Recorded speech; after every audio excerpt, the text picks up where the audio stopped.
स्वागत करती हूँ आपका आपके अपने YouTube चैनल नॉलेज कॉर्नर में। साथियों, इस वीडियो में मैं आपके साथ डिस्कस करने जा रही हूँ जो आरपीएफ एसआई का जो paper previous year question paper है, मैं उसकी सीरीज ही हमारी चल रही है, जिसमें मैंने 5 जनवरी 2019 के जो फर्स्ट शिफ्ट और सेकंड शिफ्ट के पेपर हुए थे उसकी वीडियो मैंने अपलोड कर दी है। आप लोग प्ले लिस्ट में जाके देख सकते हैं।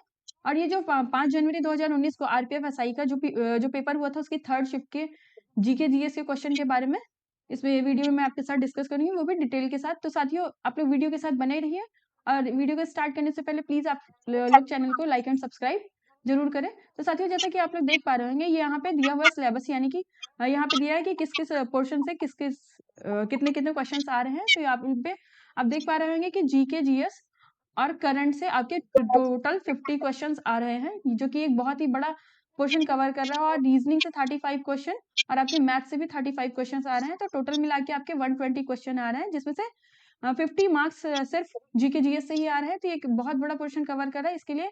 तो चलिए, इसकी तैयारी को बेहतर बनाने के लिए हम लोग जो है पहले प्रीवियस ईयर क्वेश्चन देखते हैं। और इसके साथ साथियों, मैंने इस वीडियो के डिस्क्रिप्शन लिंक में मैंने लिंक दे दिया है। मैं जो भी चीज उसमें है, जैसे कि कई सारी वीडियोस हैं जो कि मैंने बनाए हुए हैं, जैसे मंदिर से रिलेटेड कौन से मंदिर पूछे जाते हैं इसमें, और ये भी पूछा जाता है कि टमाटर का रंग लाल क्यों है, या ये सारी चीजें क्यों हैं। तो उसमें एक छोटी छोटी सी वीडियो आपकी 15-20 मिनट के ऐसे बना के शॉर्ट में मैंने डाली हुई है। तो आप डिस्क्रिप्शन में लिंक है, आप उसको देख लीजिए। ठीक है, चलिए स्टार्ट करते हैं। ये हमारा क्वेश्चन नंबर 1। क्वेश्चन नंबर 1 है, संसद के किसी सत्र के सत्रावसान, ठीक है 1 सेकेंड, संसद के किसी सत्र के सत्रावसान और अगले सत्र के प्रारंभ होने के बीच का समय अंतराल कहलाता है। तो समय अंतराल क्या कहलाता है? विश्रांति। ठीक है, संसद का एक सत्रावसान, यानी कि एक सत्र जो है सत्रावसान हो गया। वैसे मैं बता दूं कि जो पार्लियामेंट में जो सेशन चलते हैं वो एक वर्ष में 3 सेशन चलते हैं। ठीक है, और अगर एक सेशन के बाद जो भी सत्रावसान हो जाता है, तो उसके बाद उस जो अगला जो सत्र स्टार्ट होने से पहले जो बीच का गैप होता है उसको हम लोग विश्रांति कहते हैं। ठीक है, चलिए देखते लेते हैं नेक्स्ट क्या है। नेक्स्ट क्वेश्चन है हमारा, संयुक्त राज्य अमेरिका और यूरोप के बाहर ओलंपिक खेल पहली बार किस स्थान पर हुए? तो साथियों, ये जैसे कि ये क्वेश्चन हम लोग वर्ष 2019 का डिस्कस कर रहे हैं, और उधर पिछले एक वर्ष का करंट अफेयर्स पूछा ही जाता है टीसीएस के द्वारा।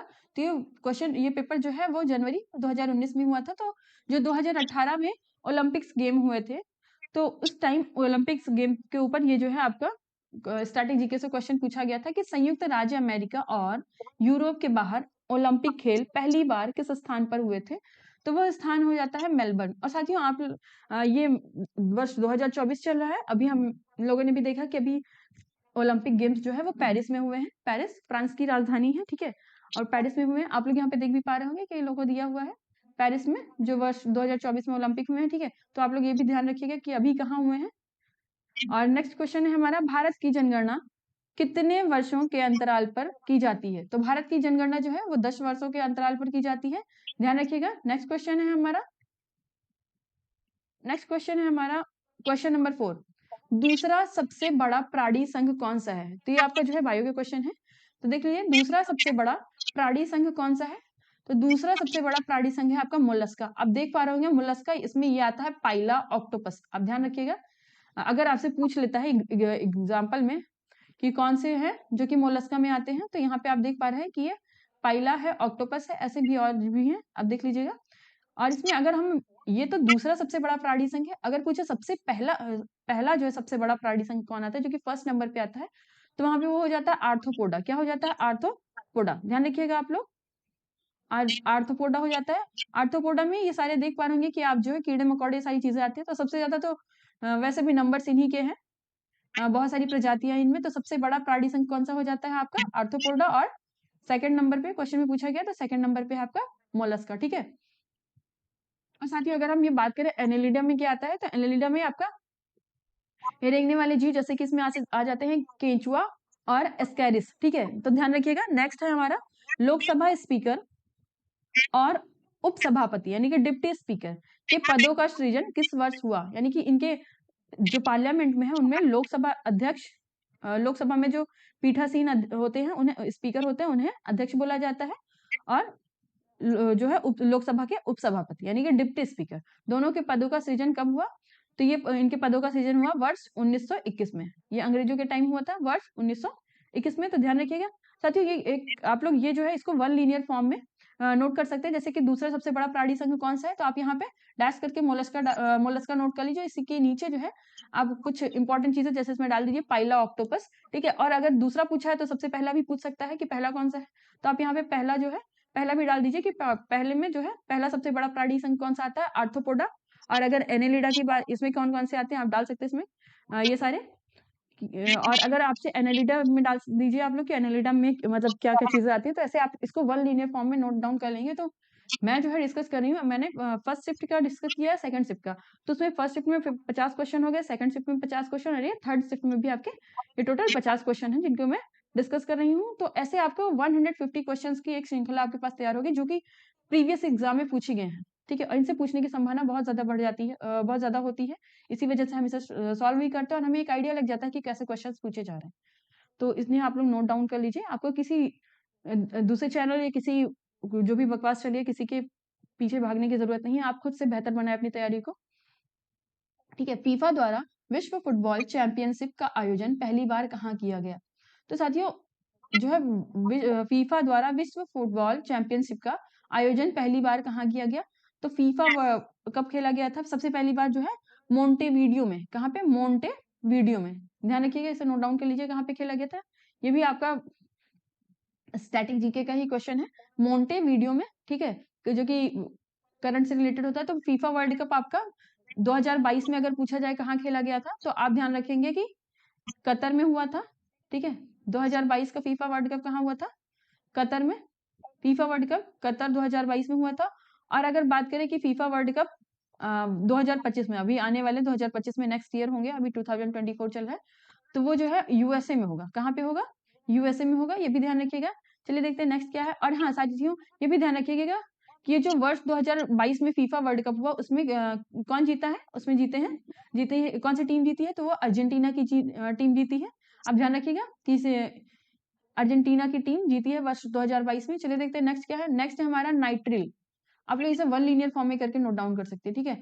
नाइट्रिल और ईस्टर के अपचयन द्वारा एल्डिहाइड उत्पादन किस अभिक्रिया द्वारा किया जाता है, तो ये जो है आपका केमिस्ट्री का क्वेश्चन हो जाता है। नाइट्रिल और ईस्टर के अपचयन द्वारा एल्डिहाइड उत्पादन किस अभिक्रिया द्वारा किया जाता है, तो यह है स्टीफन अभिक्रिया। ध्यान रख लीजिएगा, इसे नोट डाउन कर लीजिए वन लीनियर फॉर्म में, स्टीफन अभिक्रिया। नेक्स्ट है आपका जनरल एंट्री अवॉइडेंस रूल्स गार का प्रस्ताव पहली बार पारित किया गया, तो जनरल एंट्री अवॉइडेंस रूल्स, तो ये कब किया गया, ये पहली बार किया गया था प्रत्यक्ष कर कोड यानी डायरेक्ट टैक्स कोड 2010 के द्वारा किया गया था, ठीक है। ये 2010 में प्रत्यक्ष कर कोड जो है 2010 में इसे किया गया था। चलिए देखते हैं नेक्स्ट हमारा क्या है। नेक्स्ट है हमारा क्वेश्चन नंबर 9।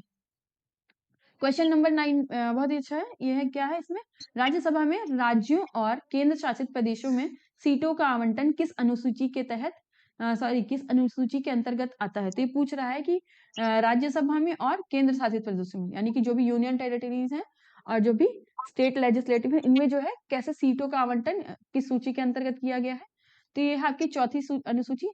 साथियों इसमें कुछ मैं आपको डिटेल में दे रही हूँ, तो आप ध्यान रखिएगा इसमें क्या है। ये आप देख पा रहे होंगे कि ये दी हुई है पहली अनुसूची, भारतीय संविधान की अनुसूची। टोटल जो है भारतीय संविधान में आपकी 12 अनुसूचियां हैं, ठीक है। और अगर पूछे मूल रूप से कितनी अनुसूची है, तो आप लोग इसे नोट डाउन कर लीजिए कि भारतीय संविधान में मूल रूप से 10 अनुसूचियां हैं। इनमें 11 और 12 इसको जो है बाद में जोड़ा गया था, ठीक है। ध्यान रखिएगा इसे। पहली अनुसूची जो है, पहली अनुसूची इसको याद करने की मैं आपको ट्रिक बता दूं कि आप कैसे करेंगे। पहली अनुसूची देश, और पहली अनुसूची में इंडिया के जितने भी स्टेट राज्य हैं और संघ शासित यूनियन टेरिटरी यानी संघ शासित राज्य जो है उनके नाम दिए गए हैं, ठीक है, और राज्यों के बारे में उल्लेख किया गया है। और दूसरी अनुसूची, तो ध्यान रखिएगा कि सबसे पहले तो ये आप लोग एक ट्रिक में बता रही हूँ कि पहली अनुसूची में आपके है कि जो भी देश है, देश के जितने भी राज्य हैं और केंद्र शासित इनका नाम रखा जाएगा। फिर उसके बाद आप लोगों को ध्यान होगा कि इलेक्शन जब राज्य बन जाएंगे तो इलेक्शन होगा, तो इलेक्शंस में क्या होगा, ये जो मंत्री लोग आते हैं, नेता और मंत्री लोग, इन लोगों की क्या होंगे उसमें वेतन और भत्ते या फिर उनकी पेंशन। तो दूसरी अनुसूची में क्या है, उन्हीं की जो भी नेता लोग होते हैं उनके वेतन, भत्ते और पेंशन, इसमें कुछ लोगों के हैं, हालांकि डिटेल में इसमें आवश्यकता नहीं है। और तीसरी अनुसूची में क्या है, शपथ से संबंधित। तो ध्यान रखिएगा कि पहले तो ये लोग देश बनाते हैं, जो भी नेता लोग होते हैं देश बनाते हैं, फिर देश के बाद अपनी सैलरी पहले ही डिसाइड कर लेते हैं। और तीसरे में फिर क्या होता है, ये लोग झूठी कस्में खाते हैं। तीसरे में क्या है, झूठी कस्में खाते हैं, यानी कि शपथ से संबंधित उल्लेख किया गया है। इसमें क्या है, तीसरी अनुसूची शपथ। फिर जब शपथ ले लेते हैं तो क्या करते हैं ये लोग, चौथी में आप लोगों को याद होगा कि कुर्सी जो है उसकी 4 टांगे होती हैं। कुर्सी की कितने टांगे होती हैं, 4 टांगे होती हैं, ठीक है। और ध्यान रखिएगा कि कुर्सी की 4 टांगे होती हैं। तो चौथी अनुसूची में क्या है, राज्यसभा की सीटों का उल्लेख, यानी कि इसमें कितनी, राज्यसभा में कितनी सीटें होंगी या फिर केंद्र सभा में कितनी सीटें होंगी, या इसमें ये भी बोल सकते हैं कि सीटों का बंटवारा। चौथी अनुसूची में हमारा सीटों का बंटवारा। तो ध्यान रखिए कुर्सियों में 4 टांगे होती हैं, तो चौथी अनुसूची में आएगा, ठीक है। और तीसरी अनुसूची झूठी कस्में, दूसरी अनुसूची 2 नंबर की कमाई, ठीक है। तो ध्यान रखिएगा वेतन भत्ते, ठीक है। और ऐसे पांचवी अनुसूची में आ जाता है आपका असम, त्रिपुरा, मेघालय, मिजोरम। तो साथियों इसका ध्यान रखिएगा, इसको कैसे याद करेंगे, इसको हम बोलेंगे, आप लोग 8 से 10 बार बोल लीजिए तो आप लोगों को ध्यान हो जाएगा। बोलिए मेरे साथ, AMTM, AMTM, AMTM। पांचवी अनुसूची में है AMTM, क्या है, AMTM मतलब असम, मेघालय, त्रिपुरा, मिजोरम। असम, मेघालय, त्रिपुरा, मिजोरम। तो पांचवी अनुसूची में क्या है, AMTM में जो भी जनजाति है उनसे संबंधित है, ठीक है। सॉरी, AMTM में क्या है, जाति और जनजाति क्षेत्र के प्रशासन के बारे में दिया गया है। तो ये सारी चीजें तो हो गई, 4 चीजें हो गई। अब फिर जब ये लोग सब कुछ ले लेंगे तो पांचवी में आएंगे लोग, AMTM यानी कि असम, मेघालय, त्रिपुरा, मिजोरम में जनजातीय क्षेत्र है वो, ठीक है, जातीय जनजातीय क्षेत्र, तो उनके प्रशासन के बारे में आ जाता है। और छठी अनुसूची में, सॉरी जो है पांचवी अनुसूची में यह जाता है जातीय और जनजातीय क्षेत्र के बारे में। तो जाति जनजातीय क्षेत्र जब हो जाते हैं तो उसमें फिर जहाँ पे अधिक संख्या में जनजाति एरिया है वहां की बात करते हैं, तो वो हो जाता है आपका AMTM। छठवीं अनुसूची में आपका AMTM, याद रखेंगे कि 6 से 2 कम है, AMTM यानी 4 राज्य हैं, 6 से 2 कम है, ठीक है। और 7वीं अनुसूची में केंद्र और राज्यों के बीच बंटवारा, ठीक है, केंद्र और राज्यों के बीच बंटवारा।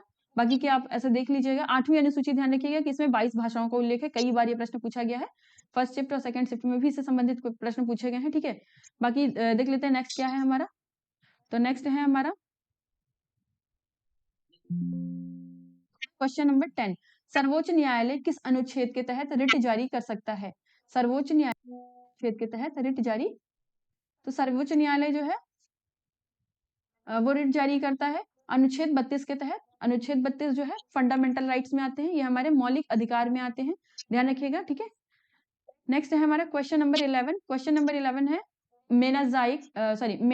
मोनाजाइट मिट्टी में कौन सा खनिज प्रचुर मात्रा में पाया जाता है। तो मोनाजाइट एक प्रकार की मिट्टी है, और इस मिट्टी में कौन सा खनिज जो है प्रचुर मात्रा में पाया जाता है, ध्यान रखिएगा। मोनाजाइट मिट्टी में कौन सा खनिज प्रचुर मात्रा में पाया जाता है, तो ये हो जाता है आपका थोरियम। कौन सा है, थोरियम, ध्यान रखिएगा, इसे नोट डाउन कर लीजिए लीनियर फॉर्म में। नेक्स्ट है आपका जूडो के खेल में डैन का क्या अर्थ होता है। तो ये जूडो का खेल होता है उसमें डैन शब्द यूज किया जाता है, तो शब्द का अर्थ होता है मालिक, यानी कि वहां पे मालिक को कहते हैं डैन, ठीक है। देखते हैं नेक्स्ट क्या है। नेक्स्ट है हमारा क्वेश्चन नंबर 13। क्वेश्चन नंबर 13 है विक्टोरिया झील यानी कि विक्टोरिया लेक, विक्टोरिया लेक निम्नलिखित में से किस महाद्वीप में स्थित है। तो विक्टोरिया लेक आपका अफ्रीका महाद्वीप में है। साथियों यहाँ पे ध्यान रखिएगा, मैं कुछ इंपॉर्टेंट चीजें आपको बता दूं कि यहाँ पे पूछा गया है विक्टोरिया लेक, तो ध्यान रखिएगा विक्टोरिया झील जो है ये आपका अफ्रीका में है। तो आप लोग जो भी बड़ी विश्व की प्रत्येक महाद्वीप की जो भी बड़ी झील है या छोटी झील है, तो इंपॉर्टेंट झील, इनसे संबंधित मैं आपको चीजें जो है प्रोवाइड करा दूंगी, तो आप लोग जाके देख लीजिएगा प्लेलिस्ट में, ठीक है। शब्द डेड बॉल निम्न में से किस खेल से संबंधित है। तो डेड बॉल किस में होता है, वैसे भी बॉलिंग वगैरह इसमें ऑप्शन के अकॉर्डिंग देखें, तलवारबाजी में बॉल का कोई काम ही नहीं है, ठीक है, और भारोत्तोलन में भी नहीं है, स्नो कर्लिंग में भी नहीं है, तो यहाँ पे हो जाता है क्रिकेट से, ठीक है। नेक्स्ट है आपका क्रिस्टल जालक में बिंदु दोष फ्रैंकल दोष का एक प्रकार है। क्रिस्टल जालक में बिंदु दोष फ्रैंकल दोष का एक प्रकार है। इसे किस नाम से जाना जाता है, तो इसे कहते हैं विस्थापन दोष। साथियों ये आप लोग नोट डाउन कर लीजिए, ये आपसे फैक्चुअल क्वेश्चन है, ठीक है, नोट डाउन कर लीजिए। नेक्स्ट है आपका विसर्पी नदी लगातार अपना मार्ग बदलने वाली नदी है। विसर्पी नदी लगातार अपना मार्ग बदलने वाली नदी है के बहाव क्षेत्र में आने वाले क्षेत्र बाढ़ के रूप में विकसित होते हैं। यानी विसर्पी नदी जो है, जैसे कि नदियां जब निकलती हैं पहाड़ से, तो वो जो है विसर्पण करते हुए चलती हैं। तो ध्यान रखिए कि वो ऐसे कुछ ऐसे करती हैं, इसको मेंडरिंग भी बोलते हैं, ठीक है। तो इसके क्षेत्र में क्या हो जाता है कि ये जब अपने साथ जो भी सेडिमेंट्स लेके आती हैं, जो भी गाद लेके आती हैं, यानी कि जो भी बालू वगैरह, उसे कंकड़ पत्थर जो भी टुकड़े लेके आती हैं, तो उसको साइड में अपने डिपॉजिट करते जाती हैं, यानी कि जमा करते जाती हैं। तो बाद में क्या हो जाता है, एक क्षेत्र बन जाता है, जैसे कि अब ये पट के एक क्षेत्र बन जाएगा, और नदियां हो सकता है कि ये नदी अपना डायरेक्शन भी चेंज कर ले, तो ये एरिया इसका बच ही जाएगा, ठीक है। ये एरिया इसका ऐसे हो जाएगा, ठीक है। ऐसा भी करके हो सकता है। तो ये एरिया एक लैंड, एक जमीन का टुकड़ा बन जाएगा, यानी कि यहाँ पे रहने लायक स्थिति हो जाएगी। तो उसको हम कहते हैं ऑक्सबो लेक। ऑक्सबो लेक उसको कहते हैं, ऑक्सबो झील कहते हैं, ठीक है। ये ऑक्सबो झील हो जाती है। ये एरिया पूरी तरीके से ऐसा हो जाता है, जैसे यहाँ पे सॉइल एकदम जमा हो जाएगी। 1 सेकेंड। तो एरिया ऐसे रहने लायक हो जाएगा। ध्यान रहे कि इंडिया में ऐसा झेलम नदी के में हुआ था, ऐसा झेलम नदी के पास है। झेलम नदी के पास एक ऐसा ही एरिया है, जिसमें ही झेलम नदी ऐसे विसर्पण के साथ ऑक्सबो लेक वहां पे बना है। तो ये एरिया, ये क्या हो जाता है, कभी कभी ऐसा पट भी जाता है, तो वहां पे उस पटाव वाले क्षेत्र में जैसे झेलम नदी में है, तो उसमें केसर का उत्पादन किया जाता है। और ऐसा अगर पट जाता है किसी रिवर में, ऐसा एरिया बन जाता है, तो ये एरिया क्या होता है कि ये यहाँ से कट जाता है, और ये एक लेक, एक झील की तरह बन जाता है, बीच में पानी भरा, तो उसको ऑक्सबो लेक कहते हैं। और कहीं कहीं ऐसे पट भी जाता है, तो वहां पे जैसे इंडिया में है, एक एग्जाम्पल भी है कि झेलम नदी में है, रिवर के साइड में है, और वहां पे केसर की खेती की जाती है। वो जगह जो है उपयुक्त है केसर की खेती के लिए। नेक्स्ट देख लेते हैं क्या है। यूरोप की सबसे लंबी नदी है। तो यूरोप की सबसे लंबी नदी कौन सी है? वोल्गा नदी। ध्यान रखिएगा, यूरोप की सबसे लंबी नदी है वोल्गा नदी। और अगर हम यहाँ पे यूराल की बात कर लें, तो यूराल क्या है? यूराल जो है एशिया और यूरोप के बीच में बॉर्डर बनाती है। मान लीजिए यहाँ पे एशिया महाद्वीप है, और यहाँ पे ऊपर यूरोप महाद्वीप है, तो इनके बीच में जो है बॉर्डर बनाएगी, वो है आपकी यूराल नदी। कौन सी नदी है? यूराल नदी। वो ऐसे ही बॉर्डर बनाती है, ठीक है। तो ये यूराल नदी हो जाएगी। और यूराल नदी जो है ये रशिया और कजाकिस्तान में बहती है। कहाँ पे बहती है? रूस और कजाकिस्तान में बहती है। नेक्स्ट है आपका डेन्यूब रिवर। तो डेन्यूब के बारे में देख लेते हैं क्या है। डेन्यूब रिवर जो है ये यूरोप की सबसे लंबी नदी है, और डेन्यूब जो है दूसरे नंबर पर यूरोप की सबसे लंबी नदी है। यहाँ पे लिख लीजिए आप लोग सेकंड नंबर पर, ठीक है। सेकंड नंबर पर यूरोप की सबसे लंबी नदी है।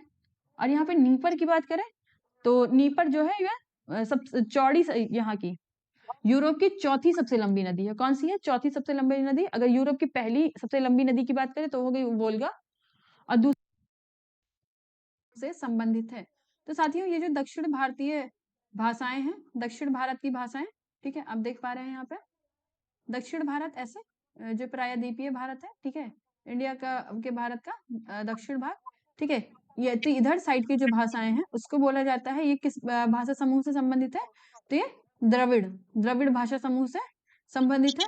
और वहीं पे अगर हम बात कर ले यहाँ पे आंग्ल भारतीय भाषाएं, कौन सी?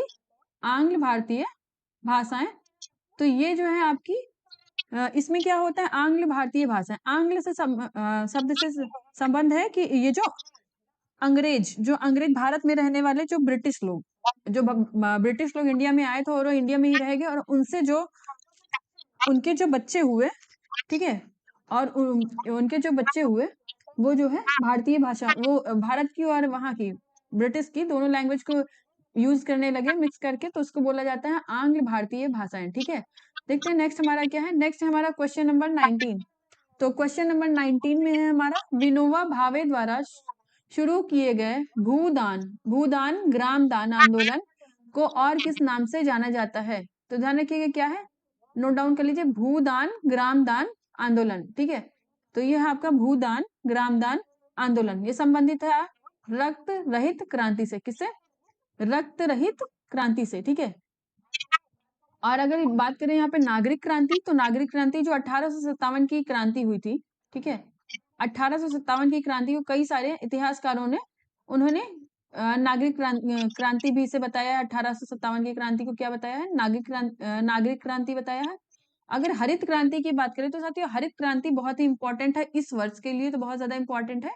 क्योंकि ये जो हरित क्रांति, ग्रीन रेवोल्यूशन जो लाया गया था, तो ग्रीन रेवोल्यूशन के इसमें जनक जो है एमएस स्वामीनाथन। कौन है? ग्रीन रेवोल्यूशन, हरित क्रांति के जनक है एमएस स्वामीनाथन। तो एमएस स्वामीनाथन जी को जो है इस वर्ष 2024 में भारत रत्न के लिए उनके नाम की घोषणा की गई है।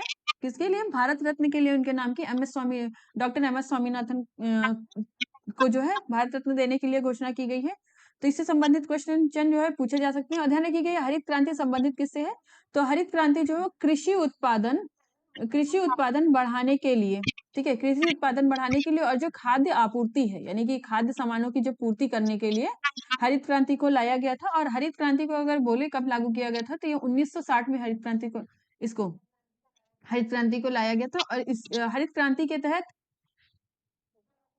जो 1960 से लेकर 1980 तक खाद्य उत्पादन को बढ़ाया गया था। उस टाइम के जो 20 साल का पीरियड है, टाइम पीरियड 1960 से लेकर 1980 तक, ठीक है, उस टाइम पीरियड में इसमें जो खाने की चीजें थी उसका प्रोडक्शन अधिक मात्रा में किया गया ताकि लोगों का पेट भरा जा सके, ठीक है। और देखिए नेक्स्ट आपका है श्वेत क्रांति। क्या है नेक्स्ट आपका? श्वेत क्रांति। तो श्वेत क्रांति का संबंध जो है दुग्ध उत्पादन से है, ठीक है, देख पा रहे होंगे आप लोग यहाँ पे श्वेत क्रांति का संबंध है दुग्ध उत्पादन से, ठीक है। नेक्स्ट लेते हैं हमारा क्या है? नेक्स्ट है हमारा दक्षिण अफ्रीका के खुले हुए विस्तृत क्षेत्र को क्या कहते हैं? तो साथियों यहाँ पे जो दक्षिण अफ्रीका का खुला हुआ क्षेत्र, यानी अगर कोई भी लैंड एरिया है, जमीन का टुकड़ा, वहां का कोई भी क्षेत्र खुला हुआ होगा तो वहां पे जाहिर सी बात है कि घास लग जाती है, घास निकल जाती है। दक्षिण अफ्रीका एक अच्छा वेटलैंड वाला एरिया है, क्योंकि यहाँ पे क्योंकि यहाँ समुद्र के किनारे का एरिया है। तो आप लोग ये देख पा रहे होंगे, मैं आपको दिखा दूं जूम करके यहाँ पे, 1 सेकेंड। ये जो है दक्षिण अफ्रीका, ठीक है, साथियों आप देख पा रहे होंगे,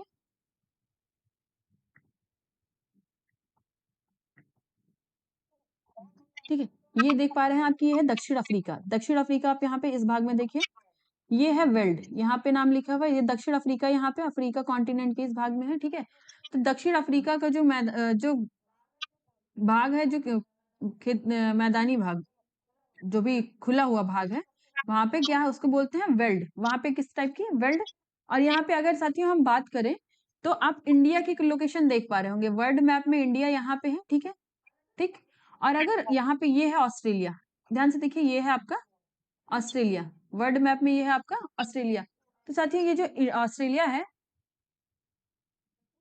1 सेकेंड, ठीक है, ये जो आपका ऑस्ट्रेलिया है, ऑस्ट्रेलिया इंडिया से डाउन में है। अगर मैं बात करूं तो यहाँ पे देखने में लग रहा है कि ऑस्ट्रेलिया कहाँ पे है, इंडिया से डाउन में दिख रहा है। तो अगर ऑस्ट्रेलिया में पूछे कि कौन सी घास लगती है या उस मैदानी क्षेत्र को क्या कहते हैं खुले हुए, तो उसको डाउन्स कहते हैं। क्या कहते हैं? डाउन्स को। आप लोग इस ट्रिक से इसे थोड़ा सा कुछ करके याद कर सकते हैं कि इंडिया यहाँ पे है और ऑस्ट्रेलिया कॉन्टिनेंट, ऑस्ट्रेलिया महाद्वीप जो है इंडिया से नीचे है, तो इंडिया से डाउन में है।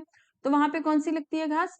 वहां पे जो लगती है वो है डाउन्स, या फिर वहां के खुले मैदान को क्या कहते हैं? उसे डाउन्स कहते हैं। और यहीं पे साथियों आपसे पूछ लिया जाता है पम्पास, आपके ऑप्शन में दिया है, ये देख पा रहे होंगे पम्पास, ठीक है, ये है पम्पास, ठीक है। तो यहाँ पे अगर हम बात करें पम्पास की, तो पम्पास ये है दक्षिण अफ्रीका के सॉरी दक्षिण अमेरिका महाद्वीप जो है उसका ये जो एरिया है यहाँ पे लगता है पम्पास, ठीक है। तो ध्यान रखिएगा आप यहाँ पे पम्पास। और एक आपका दिया गया है प्रेरीज। तो प्रेरीज आप देख पा रहे हैं कि जो उत्तरी अमेरिका है, ठीक है, उत्तरी अमेरिका वाले भाग में ये है आपका प्रेरीज। तो ध्यान रखिएगा कि अगर हम प्रेरी की बात करें तो प्रेरी कहाँ है? प्रेरी जो है उत्तरी अमेरिका के भाग में है, ठीक है।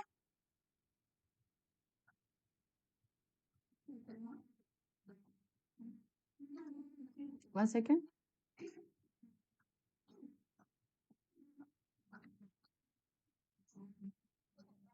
ठीक है। तो आप देख पा रहे हैं ये हो गया हमारा डाउन्स। डाउन्स कहाँ पे है?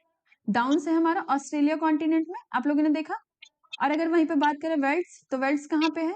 वेल्ट्स आपके साउथ अफ्रीका में है। यहाँ पे यही पूछा है कि दक्षिण अफ्रीका के खुले हुए विस्तृत क्षेत्र को क्या कहते हैं, तो उसे वेल्ट्स बोलते हैं।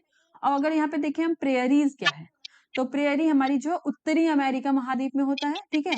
और अगर पंपास की बात करें तो पंपास है हमारा दक्षिणी अफ्रीका सॉरी दक्षिणी अमेरिका महाद्वीप में। नेक्स्ट देख लेते हैं क्या है। नेक्स्ट है हमारा क्वेश्चन नंबर 21। तो क्वेश्चन नंबर 21 क्या है? वेग में हुए परिवर्तन को समय अंतराल से विभाजित करने पर प्राप्त परिवर्तन क्या कहलाता है?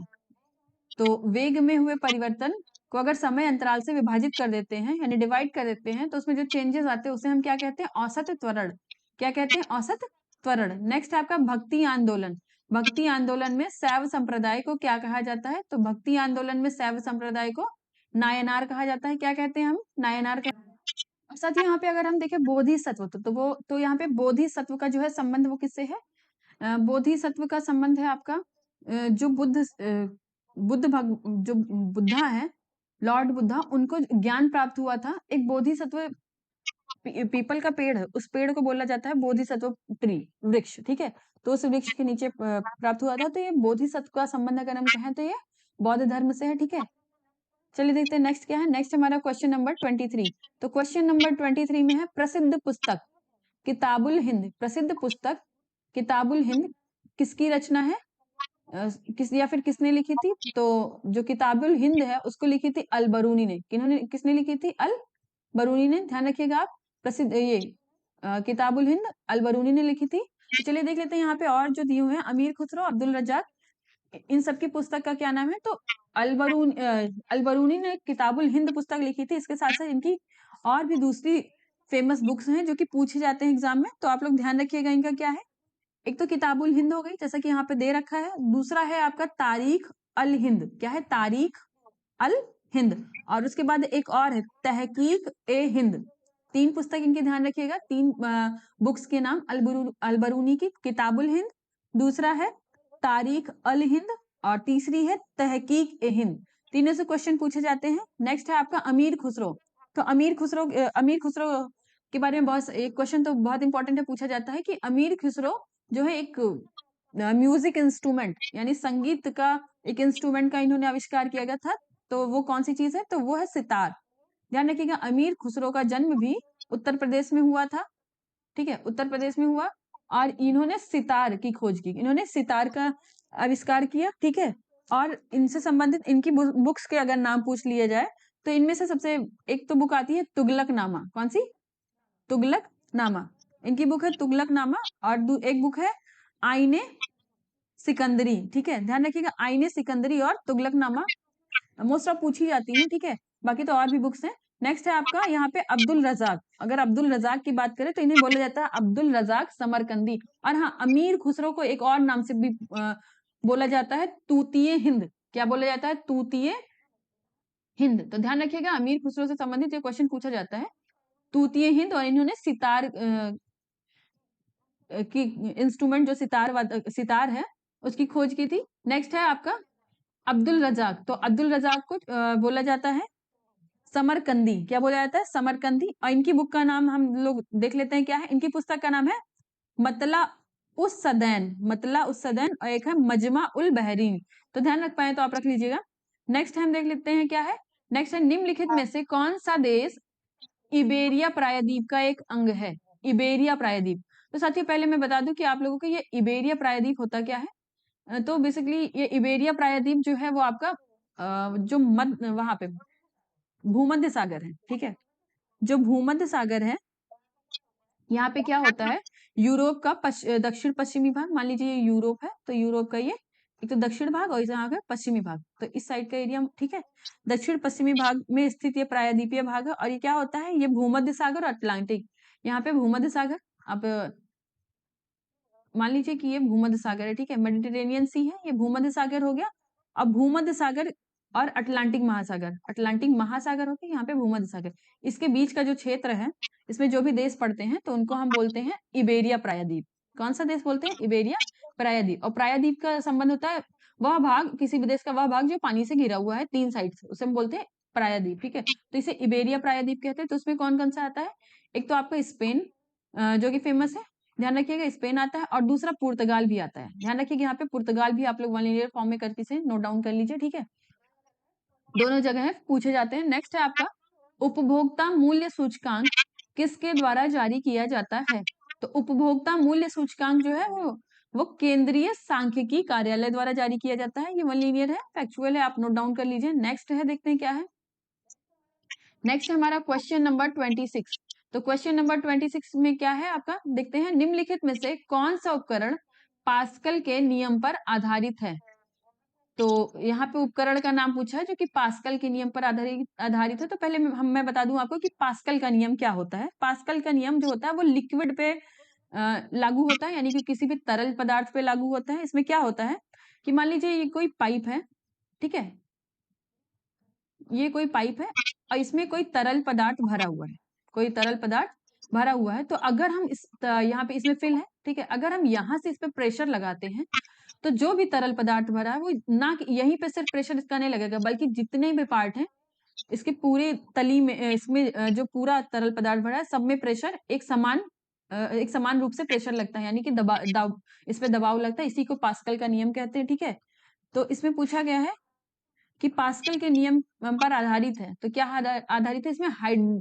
Hydraulic lift. इसमें क्या आधारित है? Hydraulic lift. अगर आप लोगों को हो सकता है तो आप लोग इसको इमेज जो है गूगल पे डाल के देख लीजिए, तो एक बार माइंड में आप लोगों के इसकी इमेज बन जाएगी, तो आप लोगों को ध्यान रहेगा, ठीक है। नेक्स्ट है आपका सैन्य कानून भारतीय संविधान के किस अनुच्छेद के अंतर्गत संरक्षित है? तो ये जो सैन्य कानून है साथियों, ये जो सैन्य कानून है ये आता है मौलिक अधिकार जो है भाग 3, मौलिक अधिकार भाग 3 में इसको रखा गया है। और ये आता है अनुच्छेद 34 के अंतर, अनुच्छेद 34 आर्टिकल 34 के तहत। इसके तहत क्या होता है कि अगर गवर्नमेंट द्वारा किसी भी इनकी विधि के अकॉर्डिंग, सैन्य विधि के अकॉर्डिंग अगर उस किसी भी एरिया पे अगर वहां पे सैन्य कानून वहां पे लागू किया जा रहा है, तो वहां पे ये लोग अपने टाइप सैन्य कानून ये लोग अपने रूल्स वहां पे लगाएंगे और उस एरिया में प्रतिबंधित भी कर सकते हैं लोगों को, ठीक है। नेक्स्ट देखते हैं क्या है। नेक्स्ट है हमारा क्वेश्चन नंबर 28। तो क्वेश्चन नंबर 28 में ये तो बहुत इजी है, निम्नलिखित खेलों में से कौन सी कूदने की प्रतियोगिता नहीं है? ध्यान रखिएगा यहाँ पे पूछा है नहीं है, ठीक है। तो पोल वॉल्ट, ये तो देख लेते हैं क्या है, पहले देखते हैं बाकी ऑप्शन। यहाँ पे बाधा दौड़, बाधा दौड़ ये तो कूदने की प्रतियोगिता है। बाधा दौड़ यानी कि यहाँ पे बीच में हेडल्स लगाए हुए होते हैं, जिसको जब रनिंग के टाइम इसको क्रॉस करके आगे बढ़ना होता है, जो भी धावक होते हैं उन्हें, ठीक है, ऐसे। तो ये भी इसमें भी कूदने की प्रक्रिया है, ठीक है। और यहाँ पे बात करें तैराकी, तो तैराकी में ऊपर से कूदते हैं, फिर नीचे यहाँ पे स्विमिंग करते हैं, ठीक है।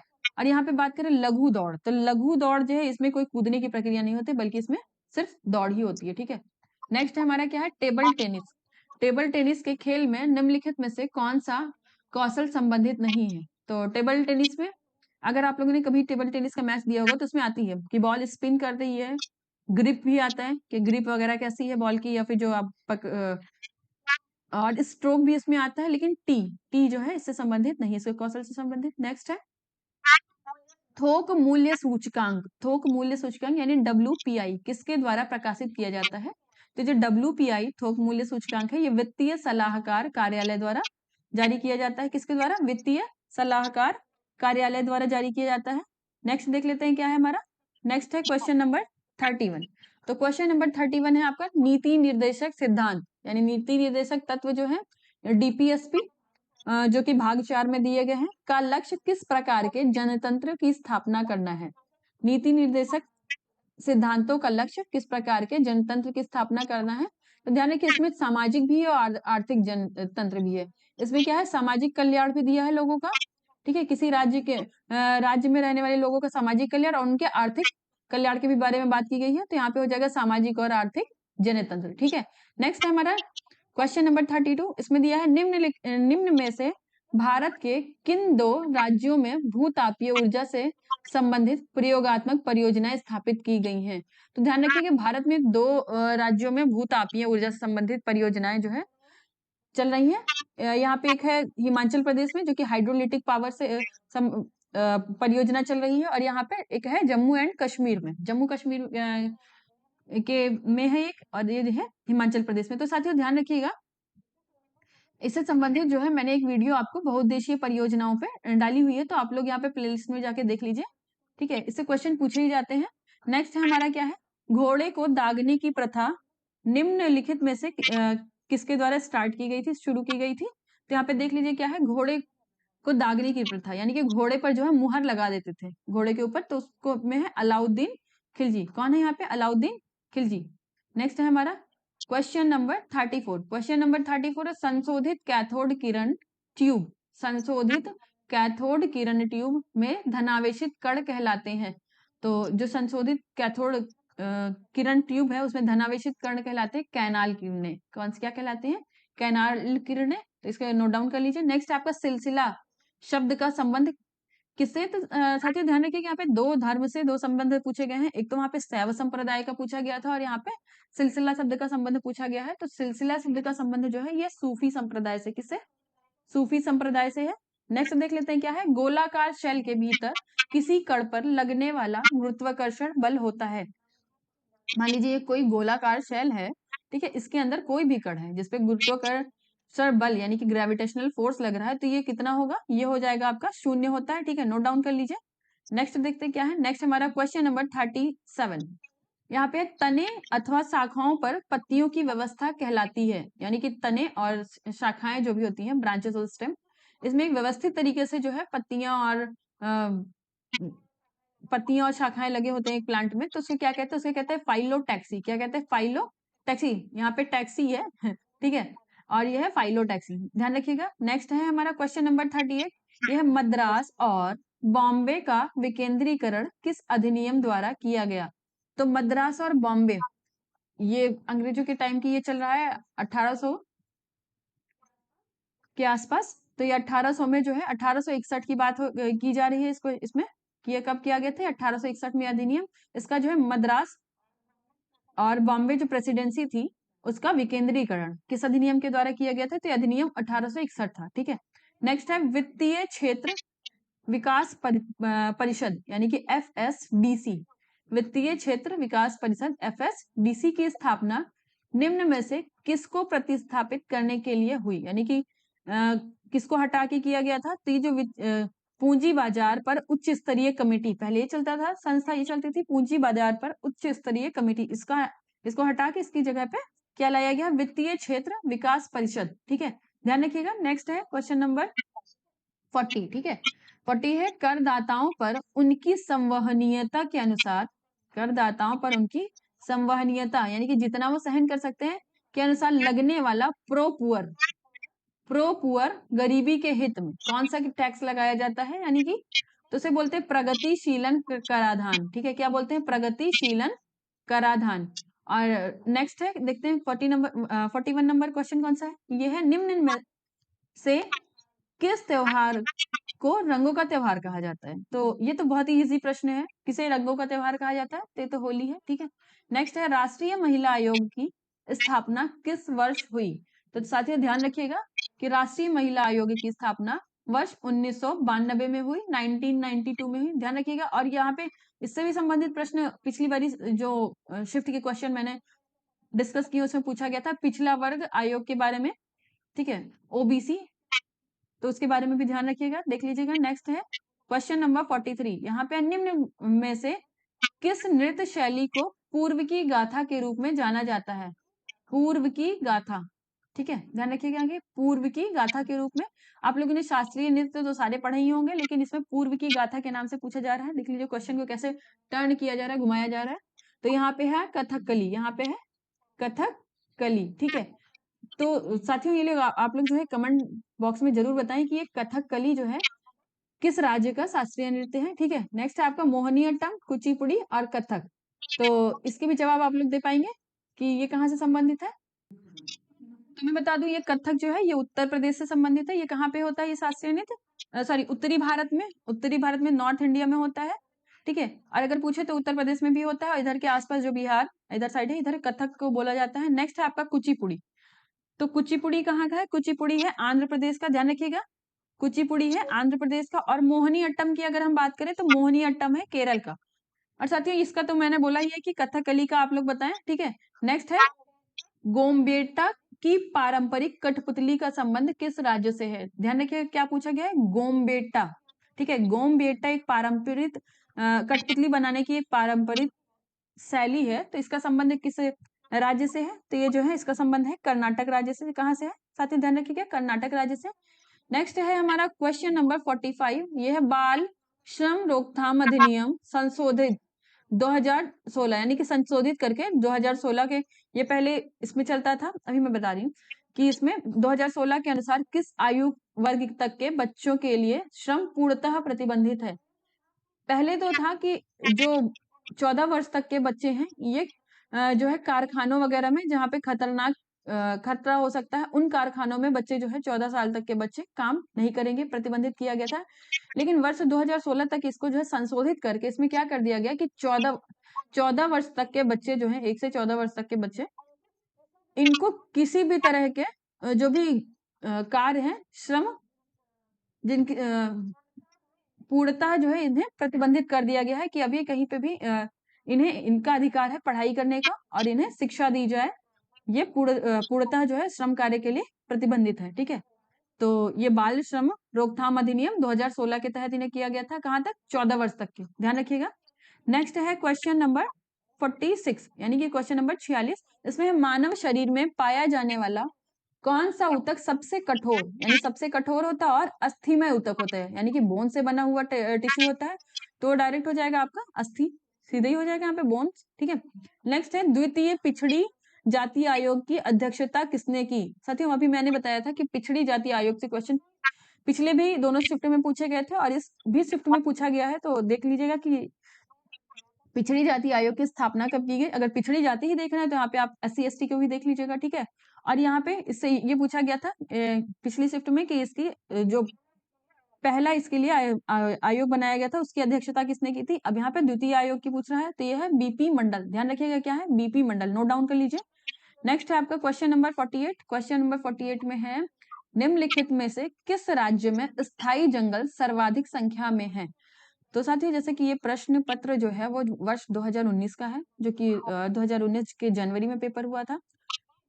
प्रत्येक 2 वर्ष पे के अंतराल पर वन फॉरेस्ट रिपोर्ट जो है निकाली जाती है, भारत सरकार के द्वारा फॉरेस्ट रिपोर्ट जारी की जाती है, जिसमें बताई जाती है कि भारत में किस राज्यों में वनों की स्थिति कैसे है और कितनी होनी चाहिए, मतलब इसकी रिपोर्ट पूरी जारी की जाती है। तो अब अभी मैं बात कर रही हूँ, ये तो मध्य प्रदेश यहाँ पे दिया हुआ है। निम्नलिखित में से किस राज्य में स्थायी जंगल सर्वाधिक संख्या में है? मध्य प्रदेश।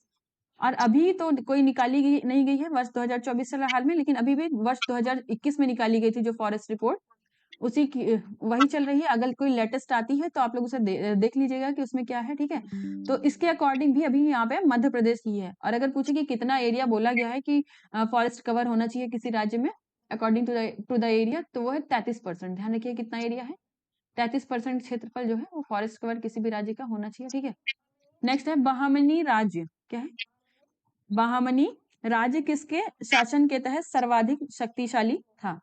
तो बहामनी राज्य महमूद गवन के शासन काल में सबसे ज्यादा शक्तिशाली था, ध्यान रखिएगा बहामनी राज्य। नेक्स्ट है हमारा क्वेश्चन नंबर 50 और ये लास्ट क्वेश्चन है, ठीक है। तो देख लेते हैं क्या है। क्वेश्चन नंबर 50 है